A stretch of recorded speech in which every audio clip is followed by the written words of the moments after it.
Bah là, honnêtement, vous me demandez mon ressenti à la fin du match. Moi, je vous dis, je suis pas satisfait. Je suis un peu frustré par le match, en vrai. En vrai, moi, je vous le dis, en toute honnêteté, je suis un peu frustré par la performance du PSG. Là, cette année, c'est la meilleure équipe de Ligue des Champions en termes d'attaque. C'est celle qui marque le plus de buts. C'est peut-être d'ailleurs toujours la meilleure équipe, là, j'ai pas vu la fin de la journée, mais jusqu'à hier soir, c'était toujours la meilleure attaque de Ligue des Champions. Et pourtant, il n'y a pas eu beaucoup de 0-0 en Ligue des Champions depuis le début de la saison. Et ben on a un 0-0 ce soir. Et pourtant, le PSG était largement favori, et il devait l'emporter. À la fin, on a vu Luis Enrique, j'ai l'impression qu'il était plutôt satisfait à la fin, parce que j'ai l'impression que c'est lui qui demandait à ses joueurs de calmer le jeu. À la fin, on a vu le PSG clairement conserver le ballon pendant 3 minutes avant de tenter une attaque. Il se faisait des passes. Clairement, il jouait même plus. Il voulait même plus attaquer. Alors, chacun aura son avis là-dessus. Certains diront, oui, mais c'est pour éviter une contre-attaque. Ok, pour éviter de prendre un but, ça se comprend. Ça se comprend, ok, je comprends.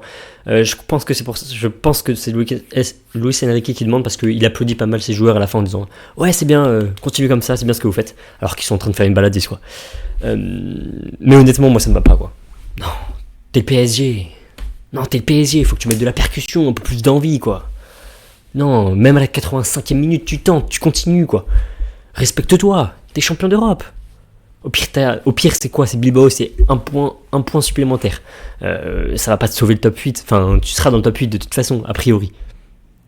Tu seras sûrement pas dans le top 2, mais voilà, c'est comme ça. Un point d'écart, je suis pas sûr que ça vaille. Par contre, 3 points, c'est important. 3 points, c'est plus important que, au pire, t'as 0 points. Je sais pas si vous voyez ce que je veux dire, mais pour moi, le PSG, ils auraient dû tenter jusqu'à la fin. Jusqu'à la toute fin, ils avaient plus rien à perdre. Un point pris. Bref, ce qui fait que le PSG à la fin de cette journée est 3ème quand même. Voilà, c'est pas à enlever, hein. Tout le monde a fini son match, tout le monde a joué. Donc ça reste une très bonne performance. Égalité avec City, avec l'Atalanta. City qu'on va débriefer juste après, là, qui viennent de gagner contre le Real. Donc n'hésitez pas à regarder le prochain débrief. Et l'Athletic Club, 28ème, qui eux, c'est une bonne performance pour eux. Un point pris. Contre les champions d'Europe, c'était une case qu'ils avaient cochée en mode c'est fini, c'est si on prendra 0 points. Ils ont pris le point, 5 points, c'est cool, ça leur rapproche un peu plus des places qualificatives. Alors attention, parce qu'il leur reste des matchs, c'est pas fini. Mais c'est une bonne performance de l'Athletic Club. Déjà, en première mi-temps, on a vu que l'Athletic Club, ils étaient là pour concurrencer, quoi. Ils allaient pas se faire retourner comme ça, sans dire un mot. Ouais, on va débriefer le match, mais avant ça, likez, abonnez-vous, vraiment, moi ça me fait plaisir. Donc peu importe, tu fais ta vaisselle, tu fais tes courses, tu te brosses les dents, t'es prêt à te coucher, pas grave, appuie juste sur abonne-toi et ça me ferait plaisir. Là, il faut qu'on accélère, là, les abonnements, faut qu'on accélère. Donc allez, faites-le, dégagez-moi tapez-moi sur ce bouton abonnez-vous, sur le like. Et on débriefe le match. Déjà, il y a un petit truc avant que je l'oublie. Il y a un petit truc qui me vient en tête. Zabarni est rentré à la mi-temps. Je crois. Vous allez me confirmer si c'est le cas. Donc il a remplacé Marquinhos qui s'est blessé. Là, ils mettent pas que c'est blessé, mais il s'est pris un petit coup avant la mi-temps. Bref, je crois qu'il y a eu que un aller-retour de passe entre Safonov et Zabarni. Dites-moi si je me trompe en commentaire. Dites-moi si je me trompe, c'est intéressant. Vous savez, le Russe contre l'Ukraine, peut-être qu'il avait simulé sa maladie du week-end dernier, je sais pas trop. Je n'ai aucune preuve pour dire ça, mais parce que Safonov est titulaire, peut-être que Zabarni n'a pas voulu être titulaire le week-end dernier, parce qu'il savait que ça allait être le cas, puisque Marquinhos en général est reposé en Ligue 1 et joue en Ligue des Champions. Finalement, il a joué aujourd'hui. Et c'est marrant, il y a des moments où je me suis dit, là il faut que tu passes à Safonov, faut pas que tu passes à Zaïre Emery, il y a un joueur sur lui. Et non, il a préféré passer à Zaïre Emery par exemple. C'est des petits exemples comme ça que j'ai en tête. Et finalement, 90e minute, il finit par faire une passe à Safonov qui lui rend. Alors, peut-être que c'était inconscient, il a le réflexe de le donner à son goal. Je sais pas trop. Dites-moi ce que vous en pensez en commentaire. Dites-moi si vous avez vu plus qu'un retour, un aller-retour de passe entre les deux. Ça m'intéresse. Mais voilà, je voulais raconter une petite anecdote drôle. Enfin, pas si drôle que ça, je pense, pour les Parisiens qui doivent se dire le gars il est venu ici, donc s'il fait le conflit avec Safonov qu'il a déjà depuis un an, il abuse le frérot. Quand il est arrivé au PSG, il savait qu'il y avait Safonov au cage, quoi, qui potentiellement jouerait les matchs, quelques matchs. Donc bon, voilà. Bref, on débriefe cette rencontre. La première mi-temps, c'était du très très lourd du côté de Bilbao et du très très brouillon, très très. Vous voyez quand vous faites un examen là et que vous chiffonnez un peu tout, que vous gribouillez un peu tout là, en disant ah ouais non ça c'est nul, ou alors que vous faites une rédaction où vous barrez vos idées, etc. Là c'était brouillon, c'était allez hop on barre, on jette à la poubelle. C'est tout ce qu'ils ont fait, c'était à jeter à la poubelle. Toute la première mi-temps, ils n'arrivaient pas à ressortir le ballon. On sait que le PSG, depuis la saison passée, leur force, depuis janvier de la saison passée, leur force, c'est les ressorties de balles. Ils sont dans leur camp, il y a un pressing adverse, ils arrivent à sortir le ballon et ça fait une contre-attaque. Ils se procurent une contre-attaque alors qu'il y a un pressing adverse. Et on sait que c'est leur principale force. Et aujourd'hui, c'était complètement brouillon. Ils sont vraiment rentrés dedans, les joueurs de l'Athletic. Non, c'était une très bonne première mi-temps, très gros pressing, ils pressaient très haut, et c'est d'ailleurs la force du PSG aussi de l'année dernière. Ils arrivaient à récupérer des ballons très haut, le PSG l'année dernière, moins le cas cette année d'ailleurs, je précise, ils récupèrent moins de ballons très haut je trouve. Mais ouais, c'est un peu comme un PSG de l'année dernière, ce qu'ils ont fait en première mi-temps, sauf que évidemment c'est l'Athletic Bilbao, et ils n'ont pas le courage, pas vraiment, mais le cardio pour courir 90 minutes comme ça, c'était impossible que ça allait tenir. Mais honnêtement, à souligner parce que c'était un très bon pressing. Finalement, le PSG, ils se sont procuré quelques occasions en fin de première mi-temps. Et Mayulu, il faut qu'il se gère. Mayulu. Ok, je sais, c'est pas un numéro 9. Ok, il dépanne parce que Gonzalo Ramos c'est nul. Mais là, il a 2 occasions devant le but. 3 mêmes occasions. Fin de première mi-temps, début de la seconde, il faut que tu les mettes, quoi. Faut que tu les mettes. T'es en Ligue des Champions, c'est de l'Athletic Bilbao. Alors, même si Unai Simon, attention, fait un très gros match, je pense que Mayulu aurait dû marquer quelques buts. Au moins un, parce qu'il a les plus grosses occasions, clairement, avec des accélérations sur les côtés. Souvent, quand il y avait les sorties de balles et que le PSG s'en sortait, ça venait sur les côtés. Et ensuite, ça centrait. Et Mayulu, il a eu une occasion de Barcola, un centre de Barcola si je dis pas de bêtises, il la marque pas. Ouais, il y a eu pas mal de petits problèmes du côté de Mayulu. Pareil, Ruiz, très présent dans notre jeu, mais super. Mais par contre, devant le but, moins fort. Il a eu quelques occasions de première mi-temps, début de première mi-temps lui plutôt. Là, c'était plutôt ce côté-là, là. Et il les marque pas. Encore une fois, un très grand Unai Simon, hein. Il fait que 4 arrêts, vous allez me dire, mais c'est 4 arrêts très bons. Parfois, c'est des 4 arrêts qu'il faut aller chercher. Enfin, c'est un arrêt qu'il faut aller chercher à l'autre bout de ses cages. Non, Unai Simon, très gros match de sa part. Il sauve clairement son équipe.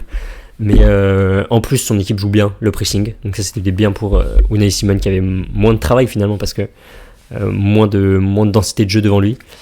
Moins de concentration aussi. Ce qui aurait pu valoir des buts, le côté des buts. Petite chose à dire quand même, c'est au niveau du PSG. Alors Zaïre Emery fait un très gros match contre Williams, il laisse quasiment rien passer, hein. Moi j'ai beaucoup aimé son match, on va très peu en parler peut-être de Zaïre Emery de ce match-là, mais moi j'ai beaucoup aimé. On va regarder un peu le nombre de duels, 4 sur 8, ah ouais ça m'étonne, hein.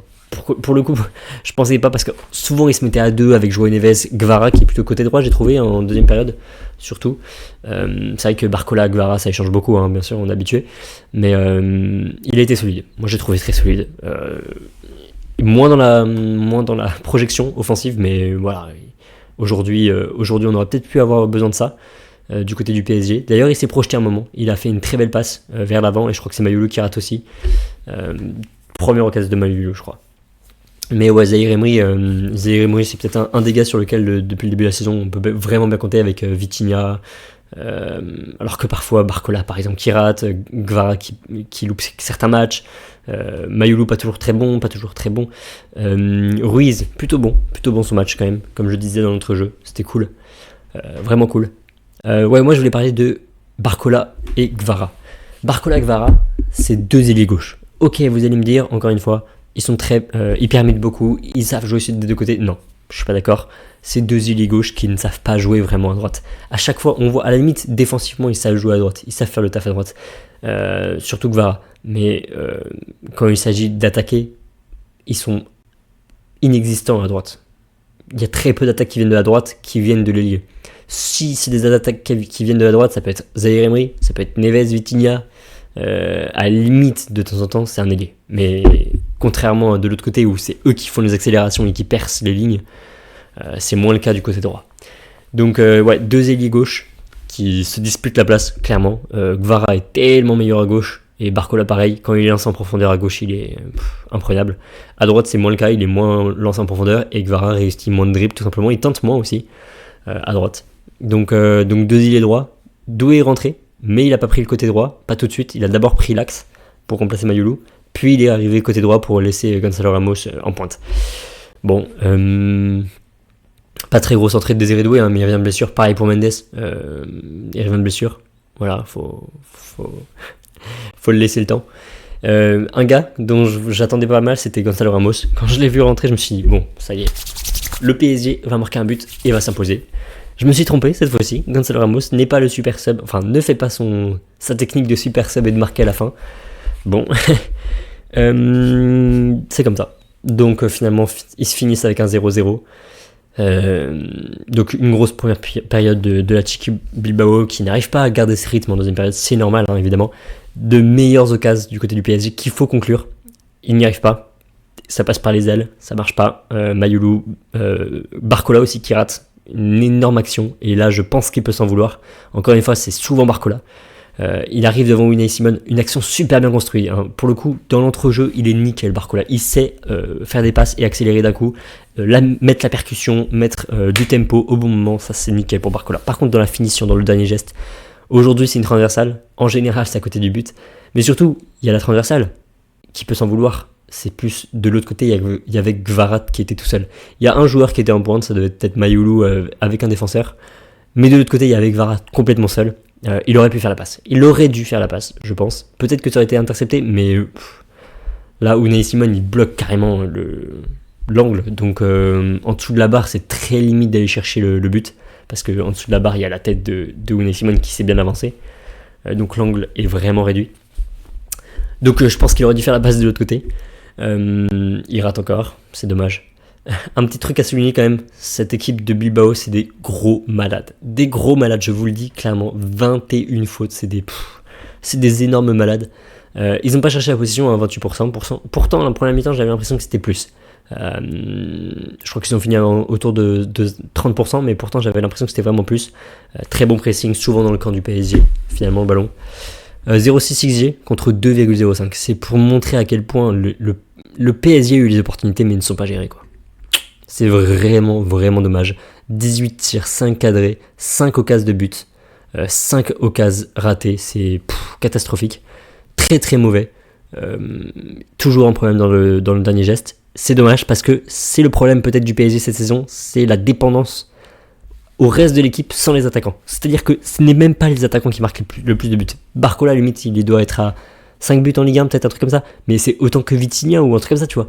Donc ils ont beau être la meilleure équipe d'Europe, en termes d'attaque, ils n'ont pas les meilleurs attaquants. Très loin de là. Et bah c'est comme ça.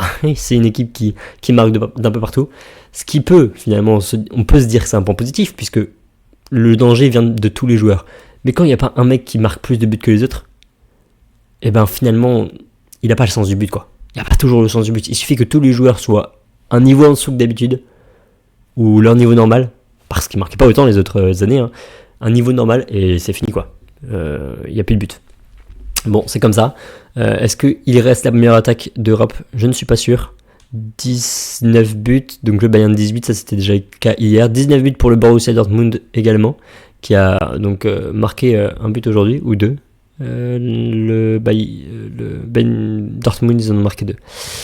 Et donc ouais, il reste la meilleure équipe de la meilleure attaque, mais bon.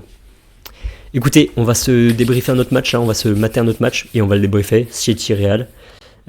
N'hésitez pas à liker, à vous abonner, évidemment, à commenter, ça aide l'algorithme, ça m'aide moi, et on se dit à très vite, portez-vous bien, ciao.